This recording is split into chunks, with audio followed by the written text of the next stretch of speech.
Buckle up, superhero fans. Rumors are swirling that the upcoming Supergirl film is shaking up some iconic looks. But get this, one brutal anti-hero might just stick to the classic comic book vibe without a single tweak. It's got us all buzzing about how these changes could redefine our favorite characters on the big screen. But here's where it gets controversial.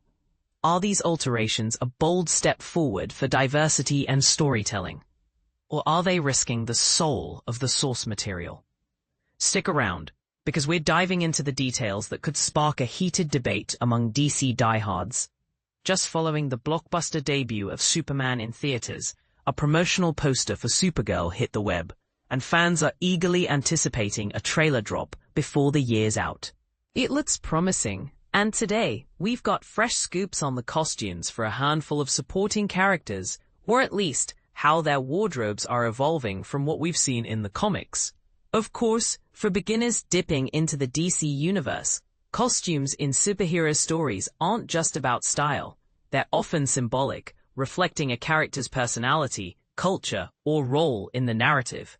Think of them as visual shortcuts that help tell the story at a glance, making it easier for newcomers to connect with the action. According to Insider at My Time to Shine H, shared on X at https://x.com/mytimetoshineH, Ruthye Marye Knoll, the brave young noble warrior who journeys through space with Supergirl on a mission to avenge her father's cold-blooded murder at the hands of Krem of the Yellow Hills, is getting a fresh makeover. Picture this. Instead of her straightforward brown or beige outfit from the comics, she'll sport a striking green coat with a fur-lined hood, paired with black pants and brown boots, all while wielding her trusty sword. The sword itself isn't a surprise. It's a key part of her character as a skilled fighter, but this updated ensemble adds a layer of vibrancy and perhaps a nod to her adventurous spirit, making her stand out more vividly in the cosmic landscapes of the film. And this is the part most people miss in these adaptations. While Ruthie's look is evolving, Jason Momoa's Lobo is reportedly staying super true to his comic book roots, delivering that raw, comic-accurate portrayal fans have been craving. On the flip side, Krem of the Yellow Hills, a cunning pirate and assassin from a world orbiting a red star, originally depicted as more human-like in the comics, is being reimagined with a far more monstrous appearance. For those new to this, Krem was always a formidable villain, but this shift amps up his threat level, turning him into an even scarier adversary for the Girl of Steel in the DCU. It's not the first time we've heard whispers of this beastly upgrade, and honestly, it makes sense. Why not heighten the stakes to keep Supergirl's journey thrilling? Speaking of inspiration, Supergirl writer Ana Nogueira, who admits she's not a hardcore comic reader but loves superhero films, recently opened up about her take on the Maiden of Might. Drawing from the rougher, grittier, edgier, and funnier version of Kara Zor-El in Tom King and Bill Quist-Everly's Supergirl, Woman of Tomorrow, Nogueira was struck by how that darker edge captured the character's essence, especially considering Kara witnessed Krypton's total annihilation.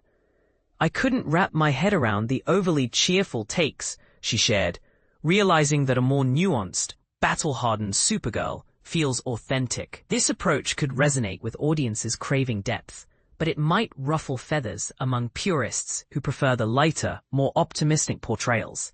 Is this a necessary evolution, or does it stray too far from the character's heroic charm?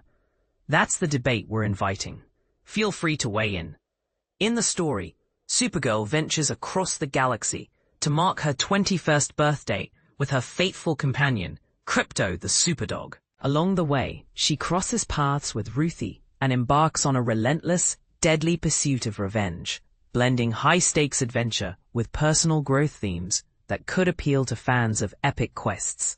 The stellar cast features Millie Alcock stepping into the role of Supergirl, Eve Ridley as Ruthye Marye Knoll, Matthias Schoenaerts portraying the menacing Krem of the Yellow Hills, Jason Momoa as the ever-intimidating Lobo, David Krumholtz as Zor-El, and Emily Beecham as Allura in Z. Director Craig Gillespie helms the project, working from a script penned by Ana Nogueira.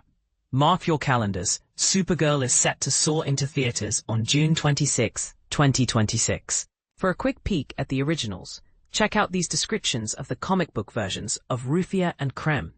It's a fun way to compare and see how adaptations can breathe new life into familiar faces while sparking endless what-if conversations. What do you think, fellow fans? Do these costume tweaks feel like exciting innovations that honor the spirit of the comics? Or are they risky departures that could alienate longtime readers? And on the bigger question, should filmmakers prioritize staying faithful to source material, or is there room for bold reinventions to attract new audiences? Drop your hot takes in the comments. We're dying to hear your side of the debate.